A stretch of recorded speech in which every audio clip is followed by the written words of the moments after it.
Important notice: the following content may be triggering. Viewer discretion is advised. All discussions are based on personal opinions and experiences. If you or someone you know needs help, please reach out to a local support organization. Important. Wonderful. So we're live. I'm starting to get the hang of how to work this. So it's wonderful to see you for our last segment of our Share the Love Marathon. I'm Tara Woodley, President and CEO of Break the Silence, and we have Miss Lauren Hill, our newest board member. She is our board secretary. So this final segment, we're going to be talking about, knowledge is power. Definitely. So love definitely shouldn't be a battlefield, but for those who have endured abuse, especially at the hands of a narcissistic individual, love is been twisted, right, into a tool of manipulation and control. And when survivors try to break free, abuse doesn't always stop. So instead, it morphs into new forms like gaslighting, blame shifting, and an army of enablers willing to work to keep them trapped. So in this final segment, we're diving into three major tactics that narcissists and abusers use to manipulate victims. So we're going to talk about narcissism itself, DRAVO, what that acronym means, and flying monkeys. And they're not just buzzwords. They're deeply rooted pattern of abuse. It's designed to break down a survivor's sense of reality and isolate them and make them feel powerless. So let's break those down one by one, Lauren. I'm so glad to have you here with me. So let's talk about narcissism for a little bit. So when we talk about narcissism in the context of abuse, we're not talking about somebody who's just self-absorbed or taking selfies or anything about that. No. So yeah, so tell me what that is, what form of emotional and psychological abuse that is. I would definitely say narcissism is, if you can see it as if this was like a nucleus or some type of cell, like a cell, there's a nucleus, there's a central type focus, and it's all about self for the individual itself. And the outside is like the core. It's like you have the core, and then you got the shell, and there's layers to that cell, but it's the outside that you can't get through. Right. And so emotionally, it's like you're really hitting, well, as you can see my background, a brick wall. And so and it's like you're really trying to get through a glass, like getting through some very hard glass, like the glass that's for weather, and it's very thick glass, but you can't break through it.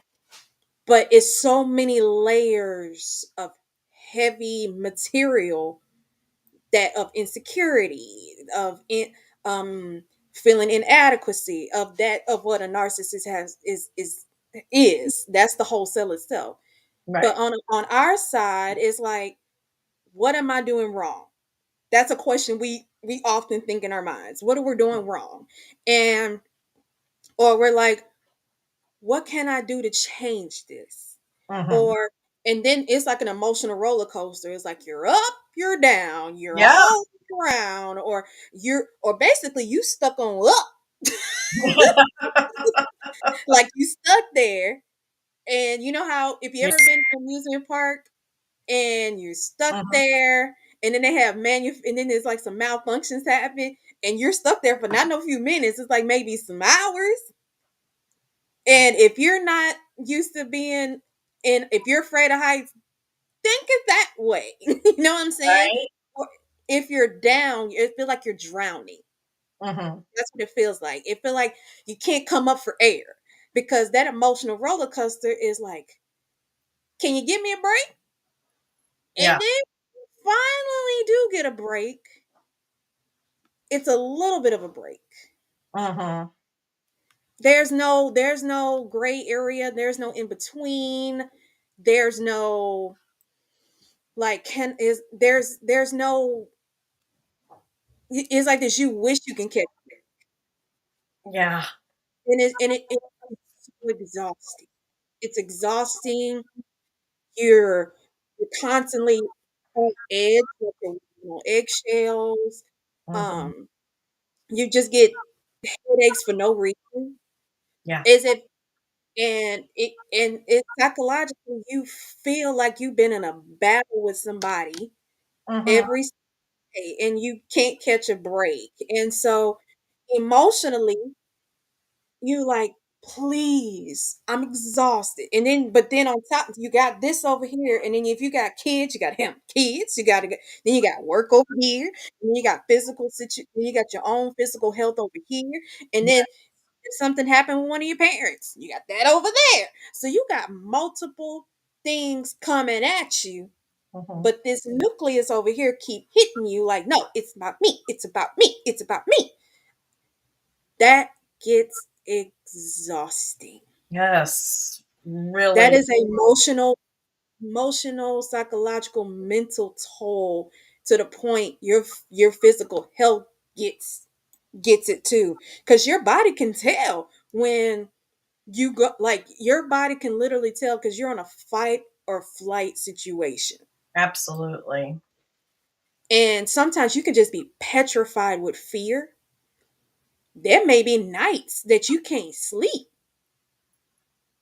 There's you'll be some and then there's this situation where you don't feel nothing, Mm-hmm. that you just like you're paralyzed from here down. Right.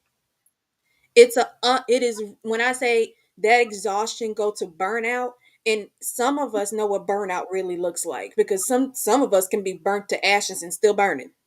Mm-hmm.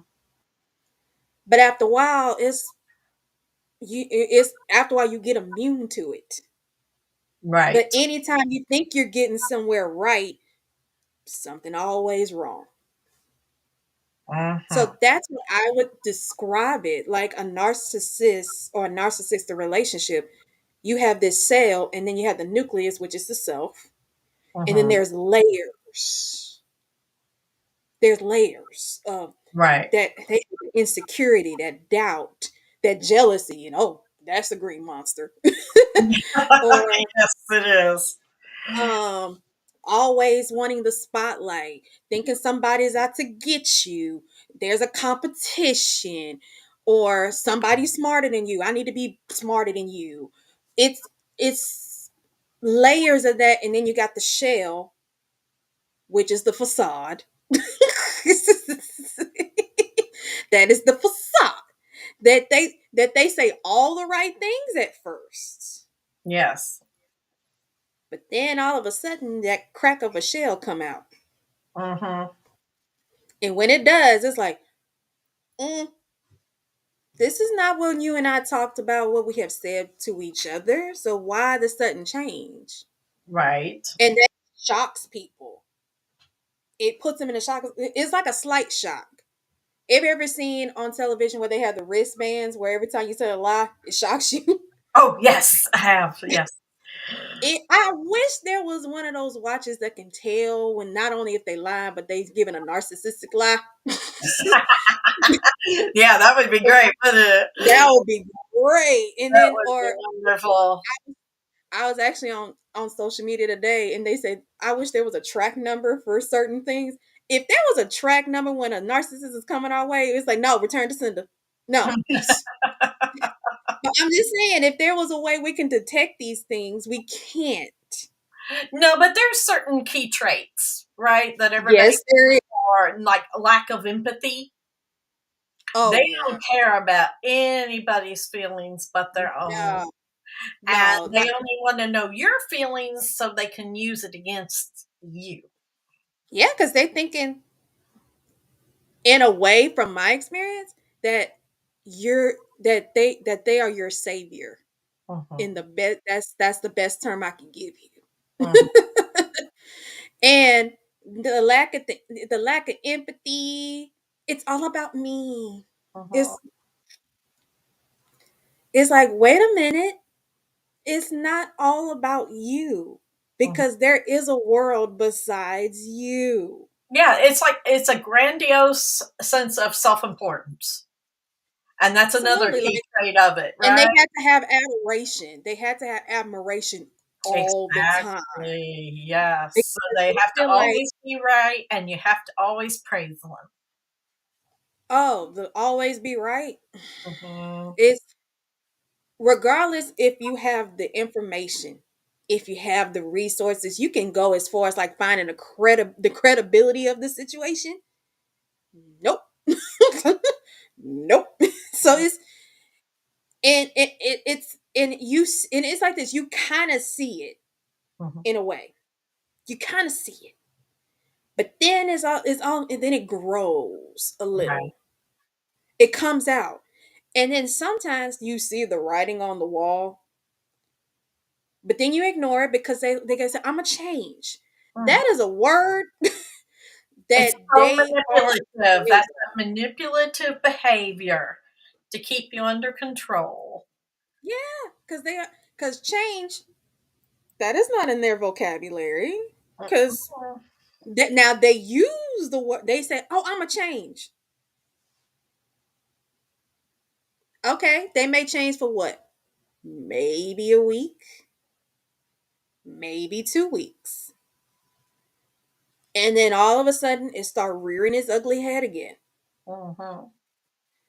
But sometimes the signs and the signals and even the symptoms of a narcissist, we see them, excuse me, but the catch of it all is, do we actually take heed to it Right. or do we ignore it? I can say there was signs there.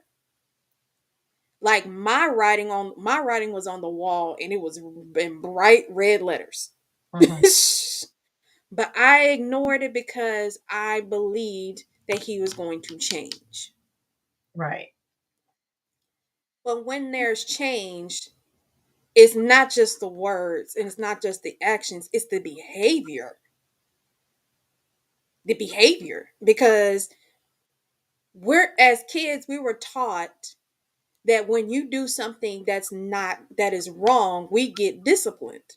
Mhm. And the other but in an adult, the right word to say is accountability. They do not like to be held accountable. No. We get blamed for it. Then that's what we call gaslighting.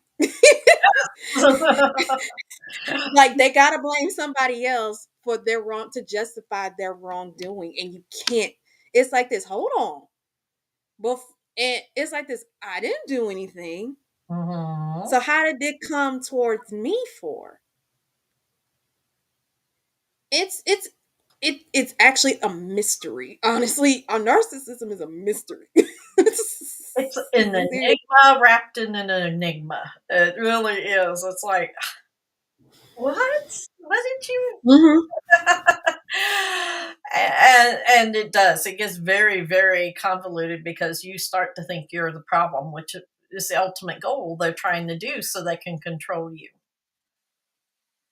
Yeah, but really inside, they're trying to control themselves. They trying to control what's in that little nucleus, in that little cell, under all that shell, on all those layers. They trying to control that, but they really can't because things done gotten hot haywire.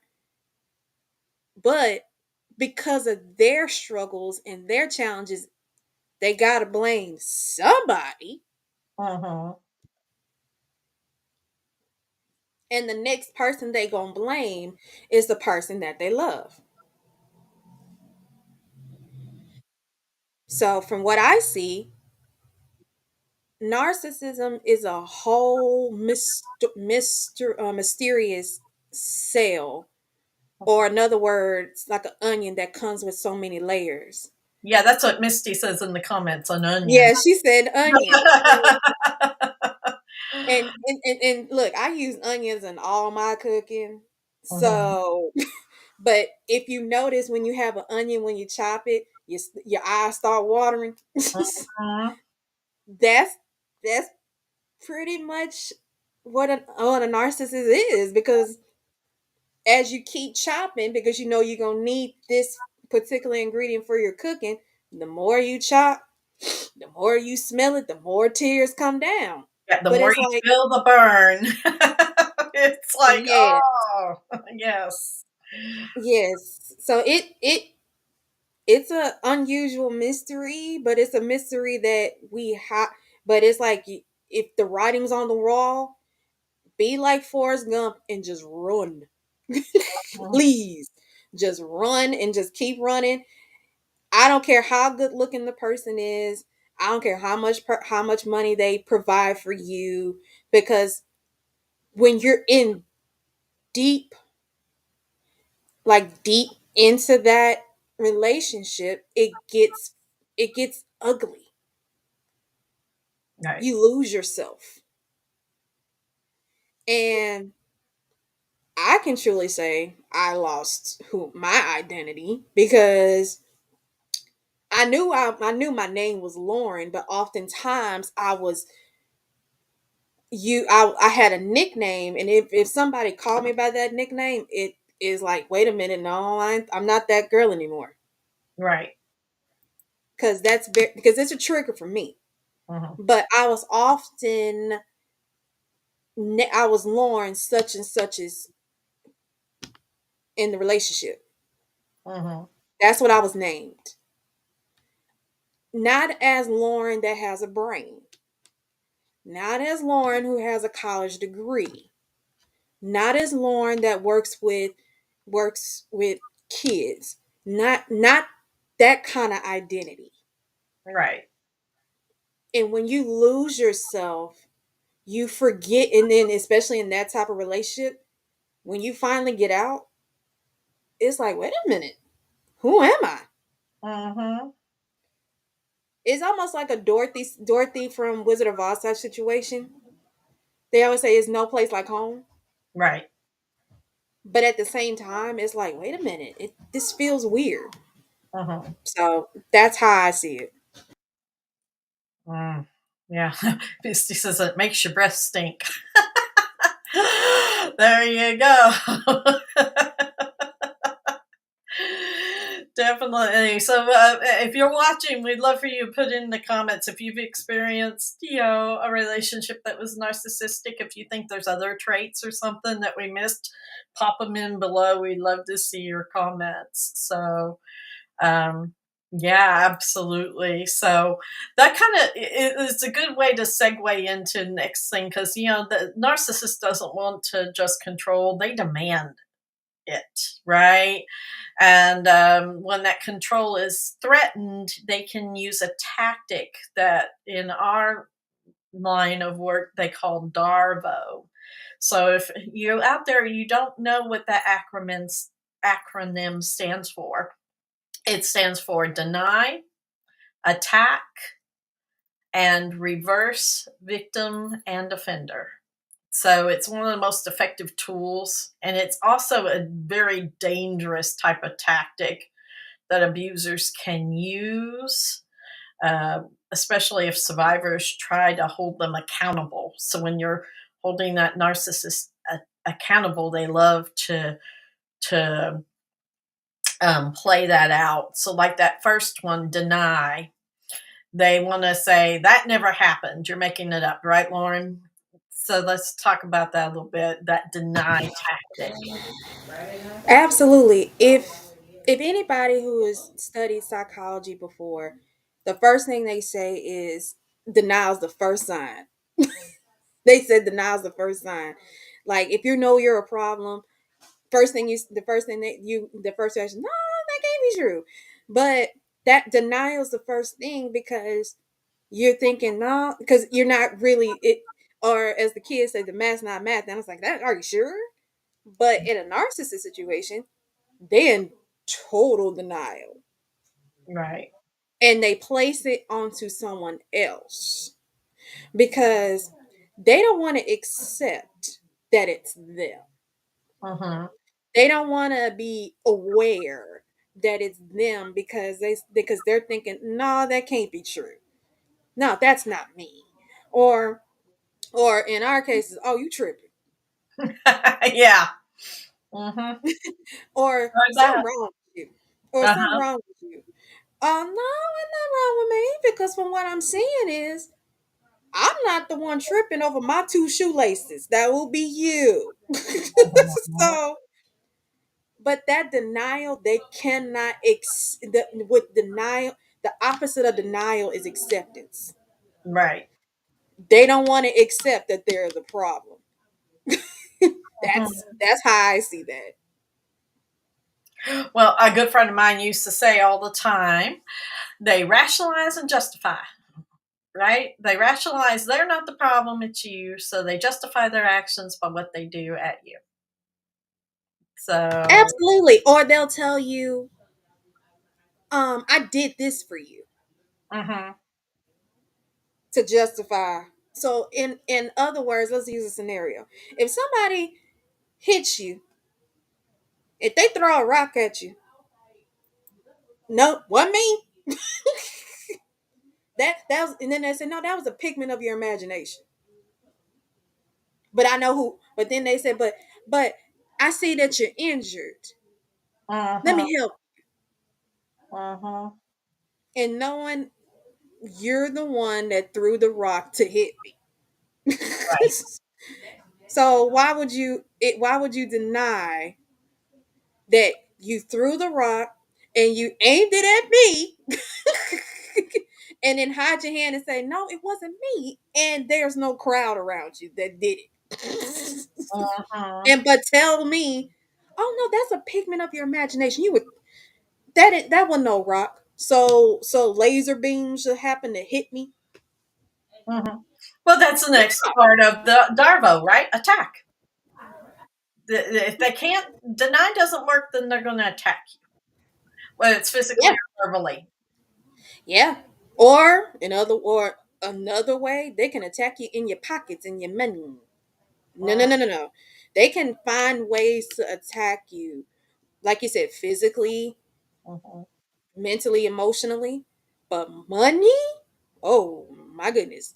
They can try ways for you not to have access to money. That the only way you can get in to, like, even if it's something for the kids that's basic needs, you got to go to that person just to get some money, or just to get. And I know this may seem like not the best scenario to put it, but as women, especially ones that have cycles, knowingly we need the products that we need.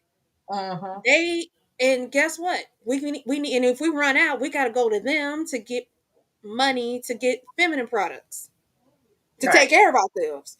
And if it's not that, they can attack you sexually. Right. There are or even, and this also happens. And I know a lot of people may not like what I'm going to say, but even in the spiritual realm, Right. they can attack you because in a way they can, like I said, they're in their minds, you are there, that they are your savior. Right. And if you go against who they are, their character, all of that, they can say God doesn't like ugly, Mhm. or that's not God, or that's not godly like. Hold on. Hold on now. Before we, because when I say stuff, but that's how they'll attack you. Mhm.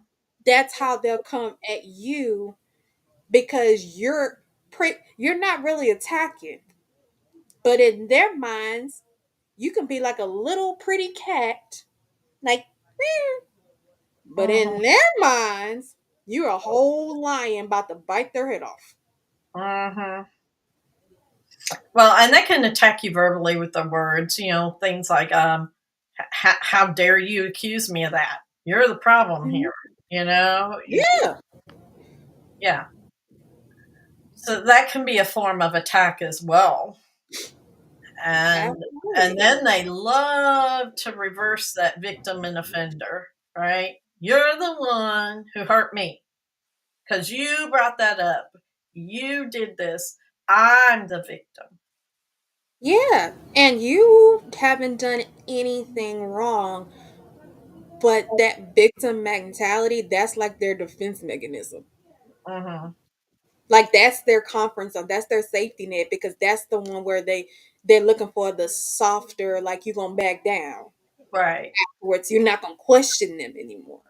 Mm-hmm. And so that is why when they use that tactic of playing victim, they're thinking to themselves, "Ooh, I got him! I got him!" Mm-hmm. And but in a situation where we've been in, we often question ourselves and think, "Wait a minute, was it me?" Yeah. Or I think I've asked this question, and I bet you some other people have asked this question. Am I? Is it me? Am I crazy? Mm-hmm. You question your own your own sanctity, your own way of thinking. You literally have to question yourself Mm-hmm. because he or she or whoever this person is made you believe that is you. Right. And that's a tactic that they use that for, because they want you to believe it's you. And then it's like, no, it's not me. But then what's interesting, they got a whole plan of how to put it in. Like they like Einstein, oh, I can get her this way, I can get her this way, I can get her this way. Wait, but my math say 2 + 2 = 4. Mm-hmm. Oh yeah, I know.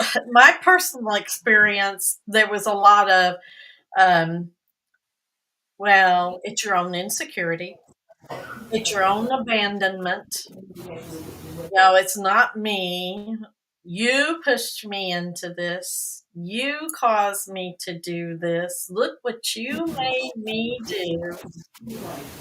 And oh man, I mean, literally, and I've heard some other women go through some of what I went through because he was a master at um, backing me into a corner, and I was a little bitty 100-pound thing, and he was 250 pounds, a full foot above my head, and be in my face and punching holes in the walls next to my head. And the minute I would shove him to get away from him, because then it's, oh, you touched me. You put your hands on me first. Now it's on. And he would use that to justify his actions. But it's crazy that they'll provoke you first Mm-hmm. and then use that provoking as a way of, no, it's your fault. Mm-hmm. Hold on, but it's like, but it's like, have you ever heard of the old saying, you keep poking the bear? Yeah. Or you press them, you look, you keep pressing the button, you're gonna get what you asked for. Mm. Or as my mom used to say, you keep kicking a dog. Yeah. Eventually that dog will bite. or Yeah. it's gonna or it's gonna come at you in charge. That is, but that is like, if you and that's provoking. Mm-hmm. When you provoke somebody, and what's interesting about a narcissist, they're very strategic. They know what buttons to push. Like I find it very interesting that they don't know the beautiful side of a person, but they know the ugly, the weaknesses. They know which buttons to push. They know what gets on your nerve. They know your pet peeves, Mm-hmm. and they use it to their advantage, and then they amplify it to make and to provoke you, and then play victim. Mm-hmm. You can't do that. And then what's interesting, and guess what? They use that pointing of the finger as insurance, as I would say, because they hold that over your head. They hold that against you. And when you hold, we're not supposed to hold grudges. Right. But narcissists, they are the biggest grudge holders on this planet to me. Oh yeah. Because because let me tell you, they can provoke the living daylights out of you. Yeah, they can. And then when you bite back and you come back hard, it's like, look. And then all of a sudden, they's like, you see what I mean? Mhm, See how crazy you acting? mhm, See how you acting up? Acting uncouth, like you have no sense, mhm. no intelligence, and that attacks the us. That attacks our character.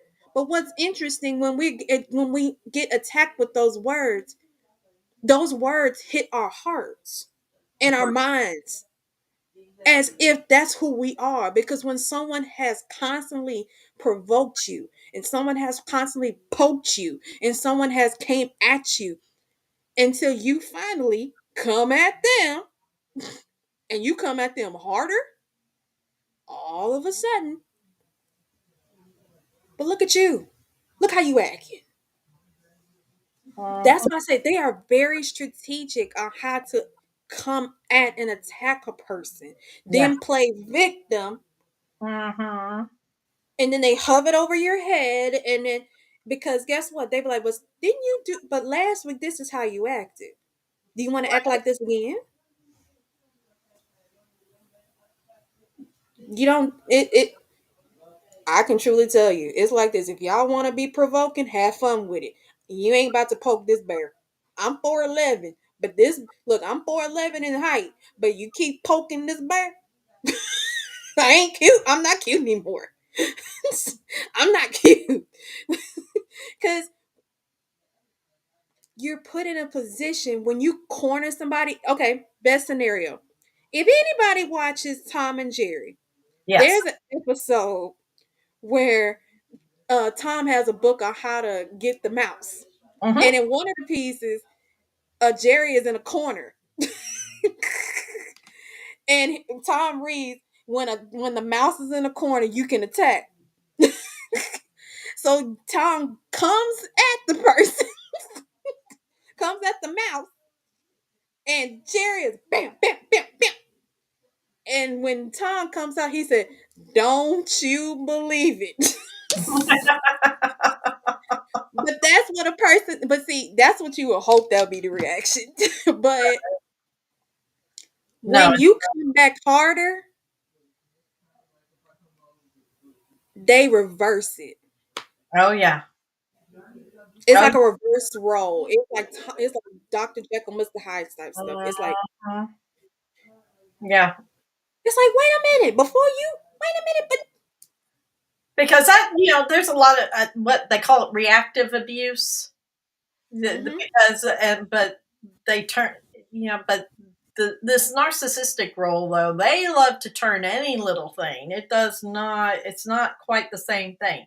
They can turn any little thing into and that what's you did and that. what and what's interesting, and I can say this once, the person that was abusive to me will record our arguments, but mostly record when I go off. Right. And one day he sent, and so as a way of coming back at me, and I didn't know this until they told me, that person sent the videos to my mom, my dad, some of my family members, and some of my best friends to Mhm. say, this is how your daughter is. This is how she acts. But the wrong people you should send it to is my mother and father. You don't do Nope. that. Because let me tell you, my mom came back reverse and said, hold on. Mhm. She said, Lauren don't act like that. And these were her words. She said, this was my words. It takes a lot to push Lauren to that edge. And Right. so the question she asked, what did you do for her to act like that? Right. And so when people know you, really know you, Mm-hmm. it takes a lot to push somebody to that edge. Mm-hmm. It takes a lot for somebody to react in a certain way. Like you ready to fight somebody, like you ready to box, like you about to trash this person up. But it takes a lot. Because honestly, if somebody would have provoked me, it's like, you know what? I'll walk away before I say something or do something I'm a regret. And we that's what and but that's the beautiful thing. People who really know you Oh yeah. know you don't act like that every day. Oh no, no, no. Because like that brought to mind with Ashley when she had left Joshua, and Josh called me trying to get me to be on his side, right? And he's going, I'm going to send you a recording of your daughter. He recorded her, and he's making her say it because he's like, say it again, like I told you, you can hear him. And I'm like, Mm-hmm. what kind of crap is this? And then um, and he goes on and he's making her lie so that he Yeah. can get her isolated and all of that, and then all of a sudden, she says, I said it, what more do you want? And I can hear him slap her, and it was just an audio recording. And he calls me back right after. Did you listen to that? And I went, I sure did listen to that. And let me tell you, I don't care what kind of lies she told or said or what you made her say. You put your hand on my child again, and you are not going to live, because this Let is me not going to happen. Do not let touch me give this my child. let me give this disclaimer.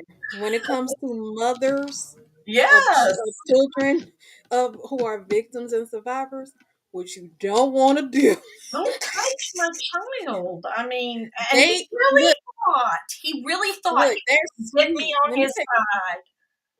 Let me Mm. tell you about let me tell you about mothers and their children. They know their child. Mhm. If anything, they know their child. And what you don't want to do, I I joke about this about my mother. I said there's this side of my mother, but then there's Mama Bear. Mhm. You don't want to touch Mama Bear. Mhm. Why? I do a countdown to 10 and I say, y'all got 10 seconds to run because I can't control what she might do afterwards. And that's because she is very protected of people she loves. That she's very protected of people she loves. And that she wants people to feel happy, Right. whole. They want to feel like they're human beings on this earth, that people actually care about them. And when she has her heart into it, yeah, Mhm. she turns into Mama Bear. And that Mama Bear, it's not just me. She does it to like my friends, her nieces, her godchildren, her nieces and nephews. It's like, and it's like, man, if I were y'all, don't do No. not tap into that one, because when she tap into that Mama Bear mode, I back up. And I have a friend that said I start moving furniture because I'm not about to, nope, I can't control that one. I can't cool her off. That that's a different side of her that I will not try to touch. No. Okay? I got But it. the but the narcissist, but the They don't narcissist, they care. trying to get that side, and it's like you got the wrong one. Because why would you want the parent? But this is when they're That not really they talkative with what they're doing. yeah. Because That's I'm so like, they why can would you call the isolate parent? Yeah, it's like, why would you call the parent the parent? them. Well, Really? It's like, unfortunately, some parents believe it. oh, Unfortunately, unfortunately, so many. And I mean, that kind of leads into the next part of the topic, which is the flying monkeys, because the flying monkeys are the ones that these narcissists can sweep up into the story, like we're talking about right now, and then enlist them to attack. that They person. they gotta have an entourage with them. They gotta Mhm. have one. It's They like gotta have the people to wicked. believe them. Yeah, they're like the witch of the Wizard of Oz. They gotta have those monkeys. So let me tell They you. gotta have it because it's that admiration part, Mhm. that self assurance that, oh, they got my back. And how can I? And what's interesting, I felt that I had more people against me than for me.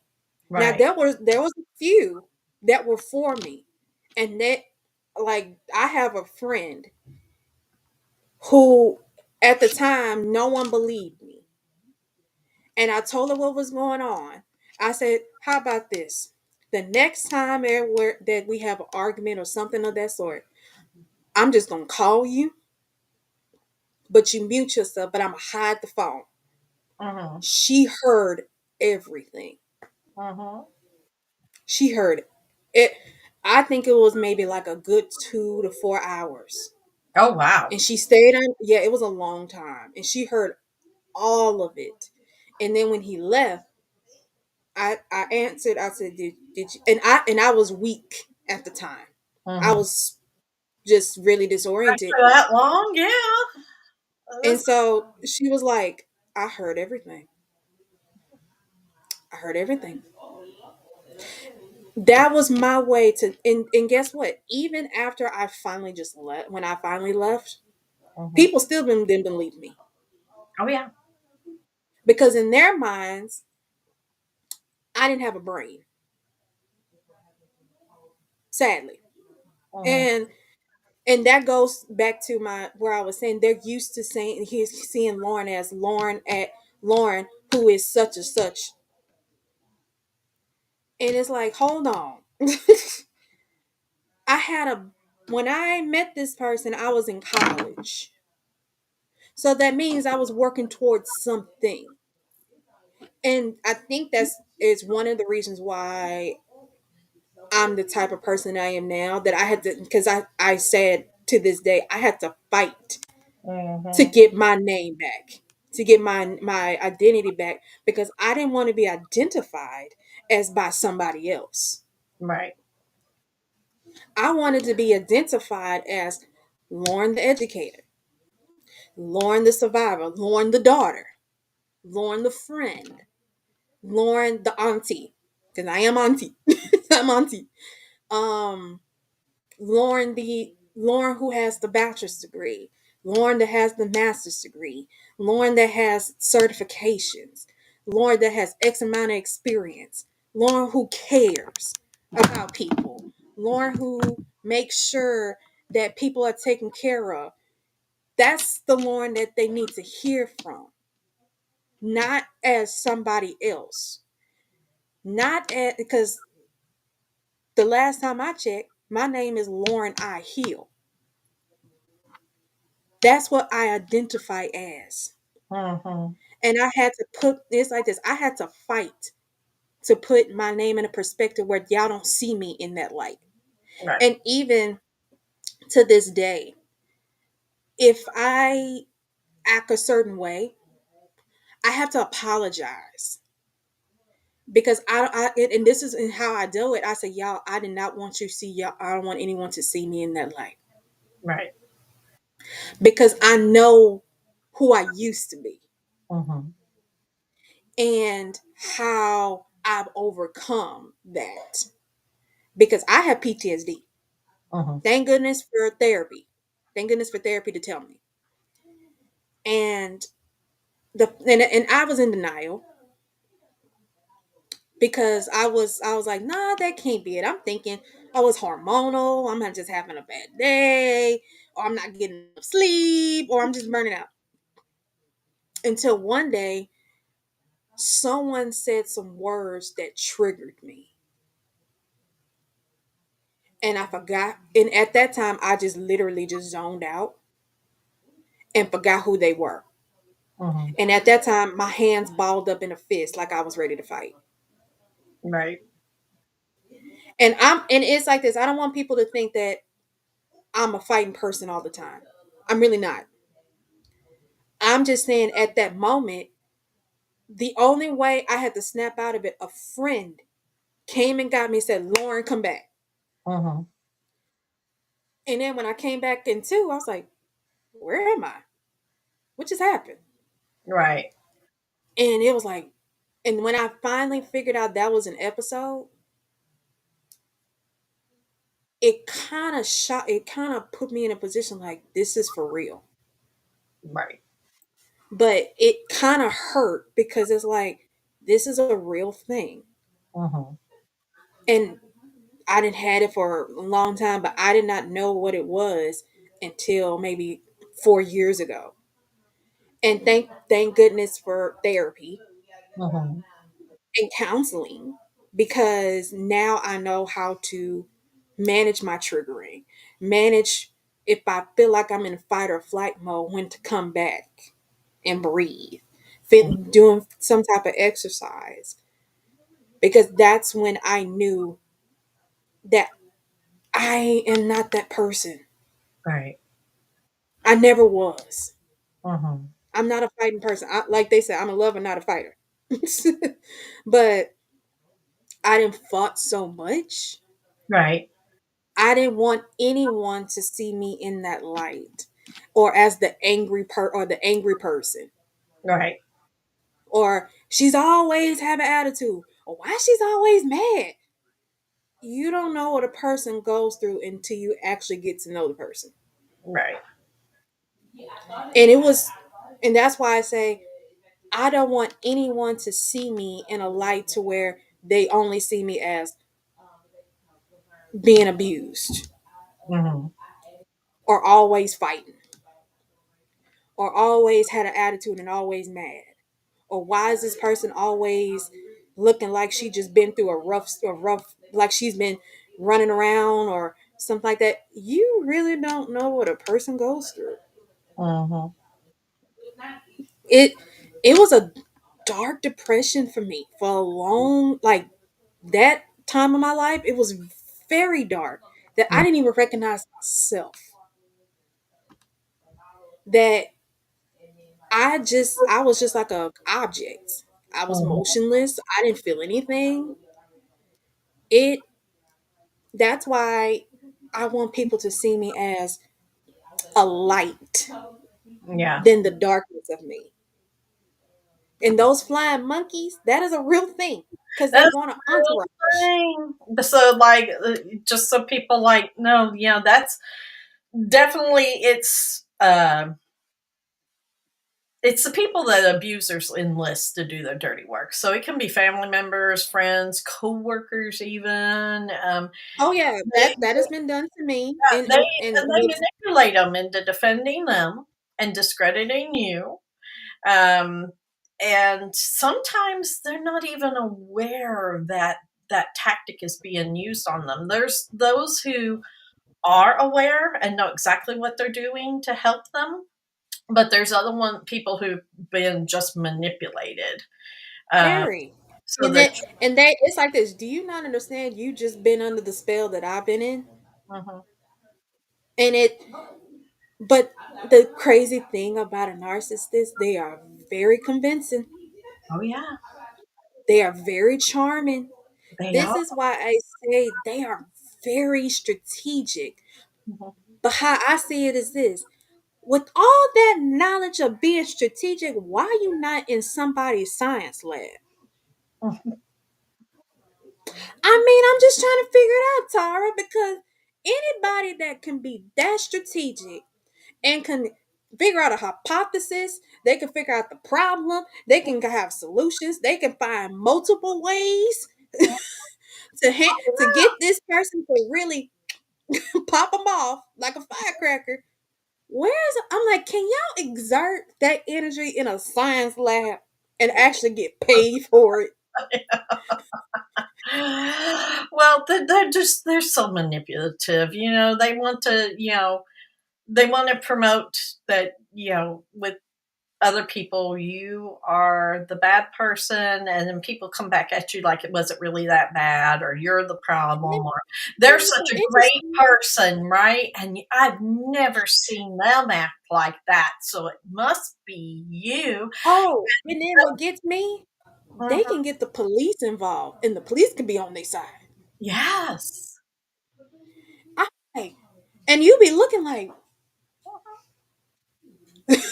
Yeah, and really? they wanna go, just even the police will look at you and other people like, "You need to stop playing the victim." "Excuse Ye- me?" Yes, like I said, it's a really it's sickening, but it's very strategic of how they work that stuff out to the point. It's it's almost like it's giving them power. Yes. It's like they are drunk in power Mhm. by it. And it's really sad, but it's like they're literally vampires. Literally. Yeah. And I'm not talking about the ones that's on the Twilight Saga. No, no, no, no. I'm talking about the ones from the old school in the 50s, Dracula. That's what I'm talking about. Uh-huh. And then Oh, what's so interesting, yeah. they have their little minions with them. Uh-huh. Well, if they can't get to you, they use their minions, and this can go on for years even after you've left the abuse. Oh my Right. gosh, They'll yes. they'll do things like make social media posts, and they'll say what they wanna say, but they But try to drown and then that that, whole public persona in the yes, because private you, like, you're the it's a bad guy. facade. It's Mhm. a it's a facade. Cause Mm. it's like, do you not oh my goodness, they love social media. Oh my goodness. Mm. Because they know, like they thrive off of admiration on social media from a person that's familiar to a stranger. Because in their minds, that's where they get their refueling from. Right. So They and need so when that they admiration, they need that they got to. support, and how easy is it to be that, people are all the time that little keyboard, you know, they can be little keyboard trolls, minions. It's easy to do that, and it's easy to whip those people up into that, because what skin do they have in the game? They can just type and walk away. And in the And meantime, they are, they're and putting that's this just an interesting part because mhm, I felt like an outsider anyway. right.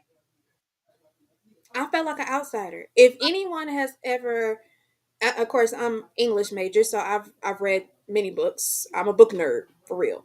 So one of my favorite books when I was in middle school was The Outsiders, and I think it's because I connect with the group. Because Right. even though it was a gang, they felt like they weren't part of a society or part of a clique or part of a group. That's why I really resonate with that particular novel because often at that moment I felt like I was an outsider, Mhm. like I didn't belong. But it but it's like it was crazy. It never hit me. It's like, Lauren, you got a degree. You don't belong in that area. You have an intelligence, but because my mind was clouded with I'm not intelligent, I'm dumb, I'm stupid, I literally accepted those words in my mind because Mhm. I truly believe that's what who I was. And that's a barrier that they built for you Mhm.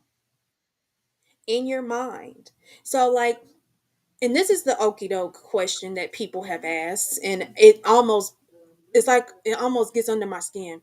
When someone asks a victim, why don't you just leave? Right.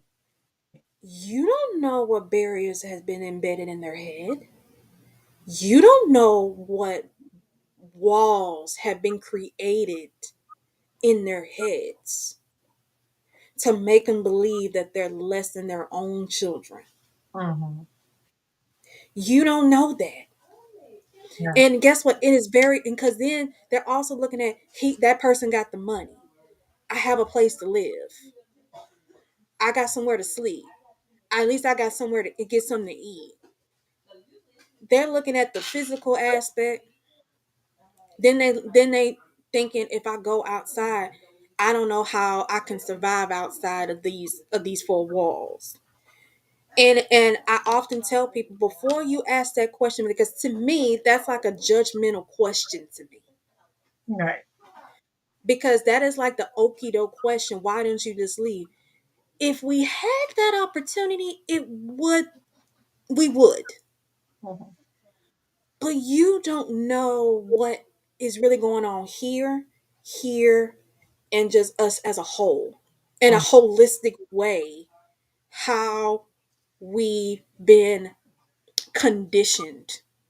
Right. Have we been systematically conditioned to really believe that there's no way out? Right. Because that person has literally put us in a box. And then what adds insult to injury, those flying monkeys put chains around it. Mm-hmm. Because they're thinking, oh, but he's a good person. He would never do that when he's around me. He don't act like that. You don't ain't got to go home with him. Mm-hmm. That's the part you don't see. You don't have to lay down with this person, go to bed with him. Mm-hmm. Well, how about those that are already out and they just won't let it go? Lauren, why won't they just let it go? Why can't they just let you go? That's the big thing. A narcissist can't. Narcissists can't. You can Because you know what?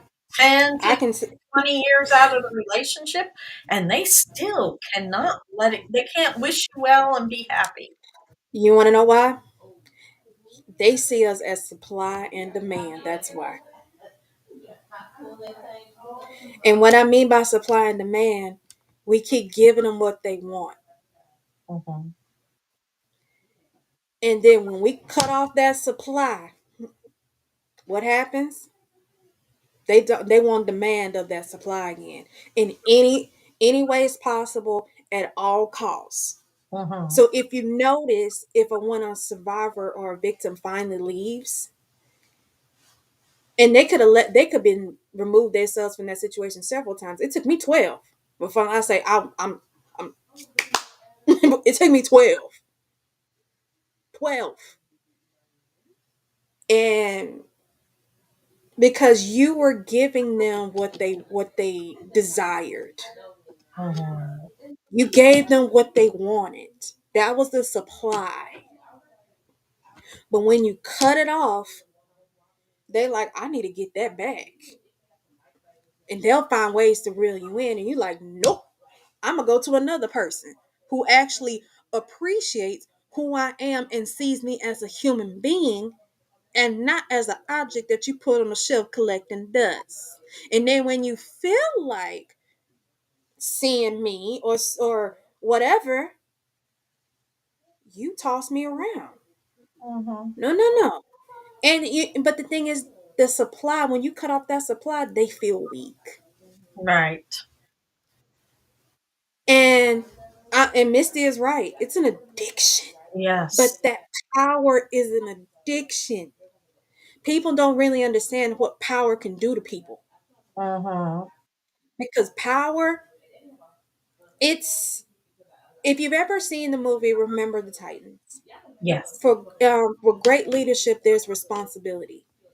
Anytime, any position, I don't care who you are, whether it's personal or professional, when you are in a position of leadership or position of power, there's responsibility attached to that.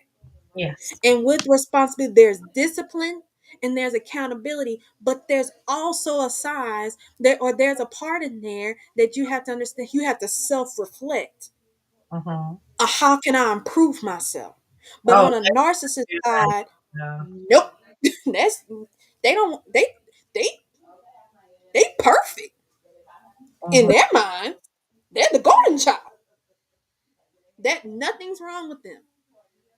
No, that's not They how have that no goes. accountability in anything that whether They don't have a conscience. at That's all. something that narcissists do that has been reported. They don't have a conscience. But Mhm. you know when their conscience kick in? When that supply is cut off. And even if they do move on to somebody else, it's not the same. Right. It's not the same.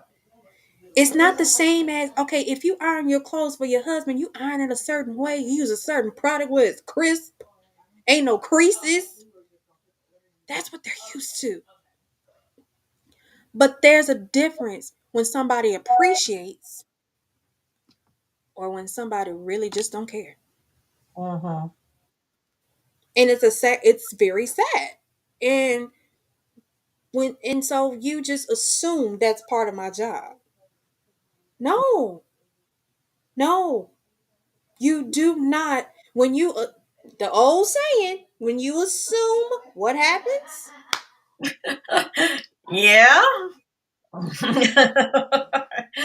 You got that right there. But narcissists, they don't assume, they just automatically, oh, you're supposed to do that. Mhm. No, I'm not. I'm not. But that supply and demand, that's what they're used to. And it's a power, it's an addiction, it's a drug, a serious drug. And when Right. they're drunk in that power, it's Mhm. hard to come back. And it's hard to come back off that high when you've been there. Mhm. And but here's the thing: when you have a power, how you use it speaks your character. Right. How you, I say, in the crazy thing is, you're supposed to use it for good, but what good are you using it for? Right. And in a narcissist case, oh, it's for me. It's all about me. Right. And this is why I made it. And I had to go into really prayer about this. I said, Lord, please don't have me be like that person. Right. Let me have a heart of empathy. Let me Mhm. have a heart of kindness. Let me have a spirit to where I see them as human beings, as individuals who have feelings, who have emotions, and not as a number. Right. And I said, and that I don't just do this personally, I do this professionally Mhm. because I don't want that same spirit to come attached to me. Right.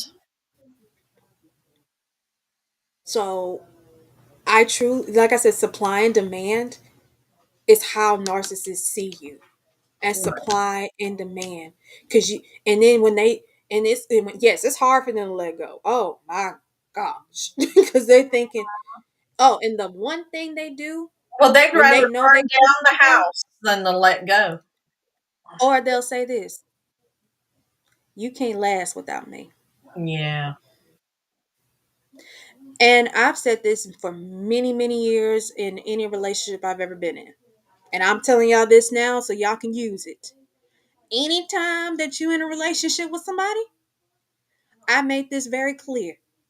With or without you, I'm gonna be all right. And I didn't mean that as a threat. I mean that as if I'm gonna be good if you don't take care of me. I'm gonna be fine if you don't want to help me. Mhm. Because if God said he'll provide all my needs according to his riches and glory, Right. I'm good. I'm good. Uh-huh. So how I see it is this: you don't want to let go because you missed out on a good thing. You didn't want to appreciate this good thing. You didn't want to cherish the good thing that God ever created. Because if God said that when he created us, he called us good, why would you destroy that? Mhm. Why would you do that? Right. But but you let your own self, you just period, your own self get so absorbed and so powerful that you forgot there's people under you that's looking up to you. Right. And no one care, and you just simply don't care about no one else but you. That is the reason why I prayed that prayer. I don't want to be like you. Mm-hmm. To have a heart that God wants me to have, or is what the words say, have a heart of flesh. And when he said that, that means let me have enough, hard enough to empathize, have sympathy, care, love, Mm-hmm. love enough to heal. But if you don't care, you stay on that side of the corner. I'm Right. over here. Mhm. Well, and That's how I, I want people to know that, like, if you recognize those kind of patterns out there too, you don't know your abuser a conversation. You don't no. provide them your pain. You don't have to do any of that. You have the right to walk away, block them, Yes. protect your. Oh, absolutely. And what was and then you don't have to live in fear Mhm. of this person because I'm 7 years out. It'll be 8 years that I've been gone. I left on an Easter Sunday. So thinking it is a one just Jesus who rose.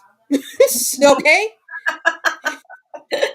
That Easter Oh, Sunday. Lauren rose from the dead and got out of there. All right. So I'm just saying, Yeah. I put my it's like this. I refuse to live in fear. Right. And you deserve the same life. Yes. We can live free. When you are free, do you it's a liberating experience. Yes, it is. That freedom, let me tell you what that freedom is. It's peace. Mhm. That's what I was saying. You have the right to protect your peace, to live in peace. Look, in the words of my best friends, protect your mental health, protect your peace. Mhm. And okay, Yeah. And if that person, this is the thing, no matter what they said to you, how many years they said it to you, if they really loved you, they would not manipulate you and the people around you. If they had really loved you, they wouldn't blame you or shift the blame to you. They wouldn't engage in like smear campaigns against you. They would let you see your truth, and they would go on. You know, if they really and let. I see a comment saying that she feared for her life. And you know what? We all were in that position when we first got out because we were literally petrified with here. Yeah, But this is when you get to the other side. This is over time. You're not going to just not all of a sudden when you get out. Oh, you're not gonna fear anything. That's not what I'm saying. no, that's not what we're saying, Beverly. We're saying that there is a life without fear. Because let me tell you, if they threaten, guess what? There's a thing called making a police report when they start threatening.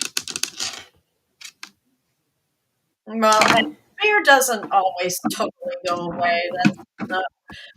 I'll tell you, I've been out of mine for 24 years. And there's still days to this day where he pops up his little ugly head and he pokes the bear like we've been talking about. And I've had that recently Mm-hmm. where I have felt the fear, lived in fear, wondered fear for myself, my daughter, for my granddaughters, because he's such an evil person and you just don't know what he's going to do the next go round. You never know. You never know. And so there is some fear always, even when you're Mhm. have some fear. Yeah, and I can truly tell you when I Overall, it's not a daily fear. It has subsided in some ways where it's not the fear that I think what we're talking about is the fear that affects you in a way that it makes every step you take live in fear. I don't live in a fear where every movement and moment is a constant fear.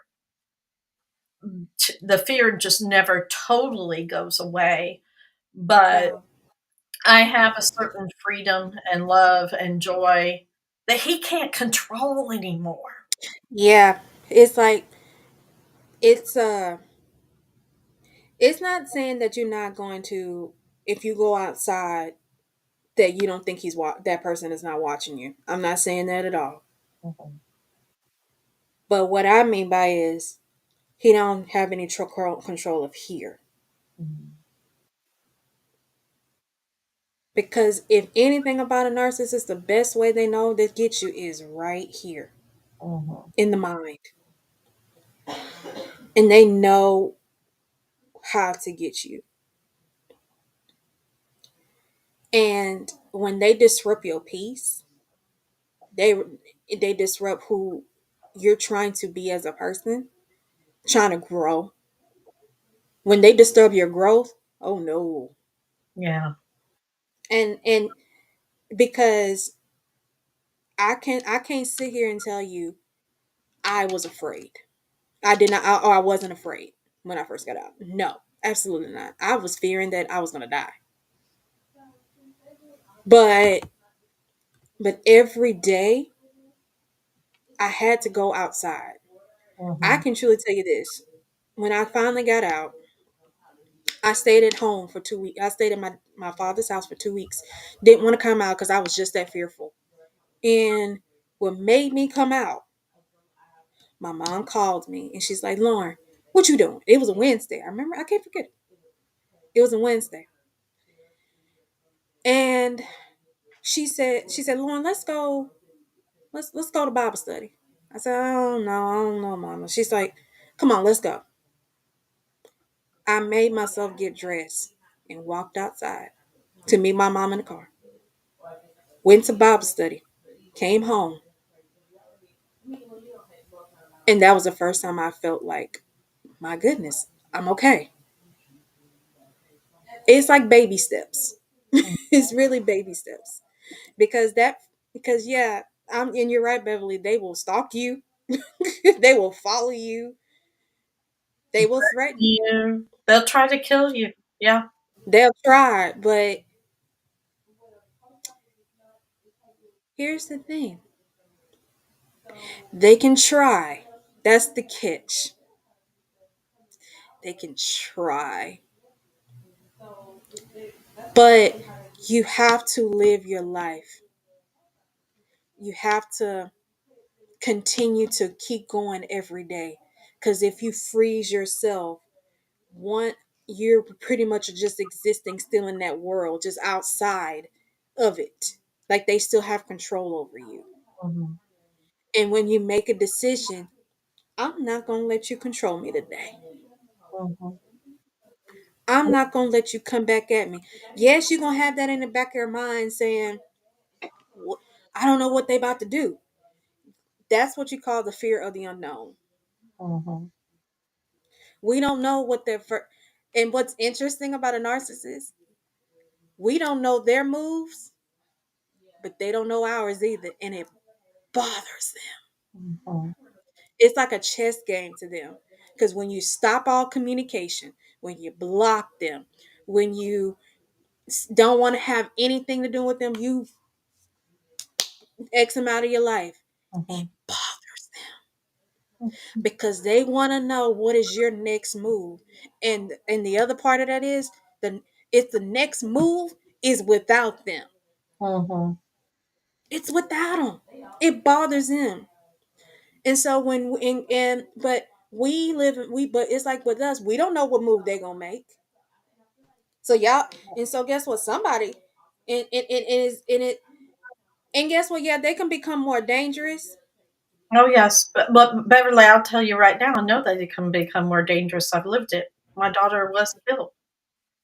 My daughter was killed, but I tell people for the last 12 years at the same time, and this may sound weird, but I tell people all the time, my daughter's my hero because the one thing she said in that whole scenario is, I can either shrink back into the house and live in fear, or I can go on.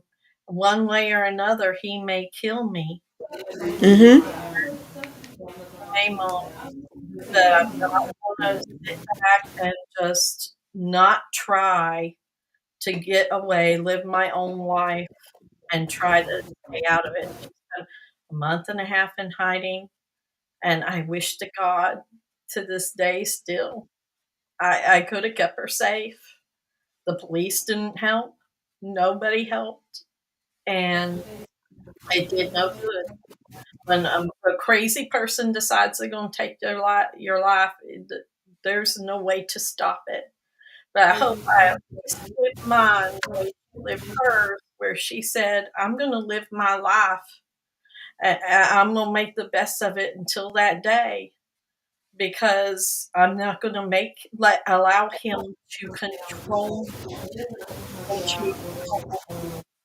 into total breakdown. And Yeah. because of that, she is my hero. Because I don't know, even for me, if I could have done that under the circumstances she was I don't know that I could have. And that my mom was feeling the same way because I'm the only child. Yeah. And she was more scared that if that person may have put me in a position where that I was going to get hurt. Mhm. And that didn't happen. Mhm. And so it almost petrifies you Mhm. because you want your child to be okay. Excuse me. Mhm. But I'm alive today.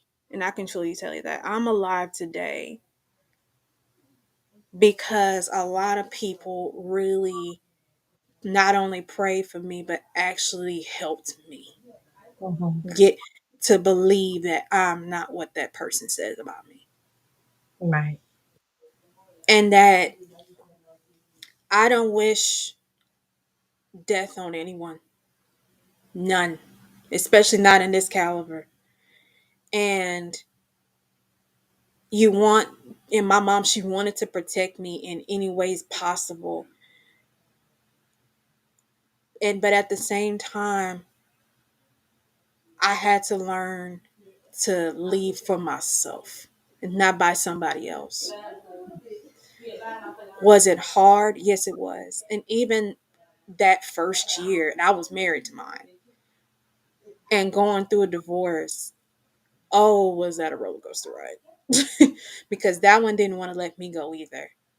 Mhm. To the point you start coming at my family.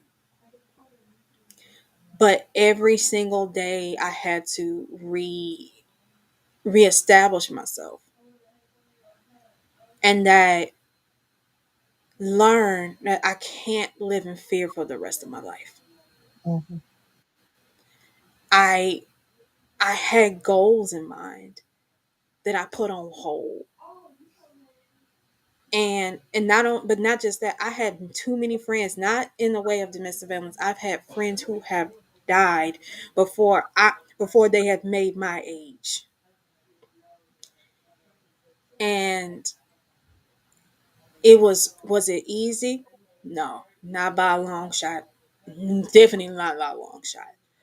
But every day, it's almost like it was a step of faith every single day. Yes. It's a step of faith. And trust me, and one thing I learned in my walk of faith, you're doing it blindly. As if you're going up the ladder not knowing where you're going or where's the destination. And but you have to make the first step. And then seeking help, absolutely seek help. Because I didn't have anybody to I didn't I'm gonna say this. When I left, I didn't call a domestic violence worker. I did not call resources. I Mhm. did not call anyone because I had a trust issue with people.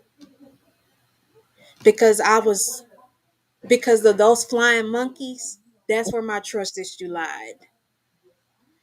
And it was hard to trust people because I was pretty much like a baby. I'm an adult, but I felt like I was a baby taking baby steps. Right. But the one thing that I can tell you that was safety was that, first of all, my father didn't play that. Mhm. And when it come to me, he's like, nope, not happening. If you gonna when he came to my city, oh no, no. So I got out. Excuse me. I got out wondering. I don't know what the next day is gonna hold. Now I live very freely. I live at peace. And my prayer when I was in that abusive marriage, I said, Lord, I don't want no money. I don't want nothing materialistic. I don't want any of that.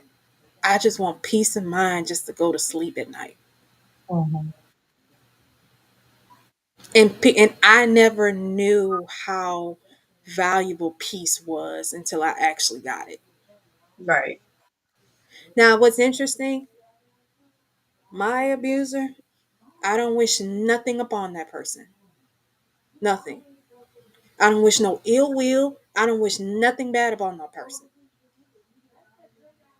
That's that person. Let them be. If I can let them go, and was that easy? Oh no. Because it's like this. I want him to feel everything he did to me. But I came to a part of my life to say it's not worth it. It's not Right. worth it. It's not worth living in fear. It's not worth not knowing what that person might do to me. Or you're still on edge all the time. Or you're still walking on eggshells and it's not the person, it's somebody else. I've learned to not live in it was baby steps. Right. Baby steps. I hear you, It, Lord. so I can truly tell you this was not an easy walk in the park. It's a walk by faith every single day. Absolutely. Absolutely. So, well, we're going to wrap up. We had a nice long discussion. We went over an hour. So I thank everybody who stayed with us for this long. And would just wrap up the conversation saying if someone's making you question your reality or your worth or your right to be safe, it's definitely not love and you deserve much better. And I want to thank Lauren for being here. And please, go back and check our other lives out today. The donation links will be open on the website all the time. That's at btsadv.org/donate. But also the links that you see scrolling along the screen, those definitely will be open even after the live broadcast has ended. So please go out there, give them a heart, because the goal and the conversation doesn't stop here. Neither does my work. Your donation helps survivors find safety, healing, and hope. And if you haven't given yet, it's not too late. It's So let's keep our mission alive together. And thank you so much for your support.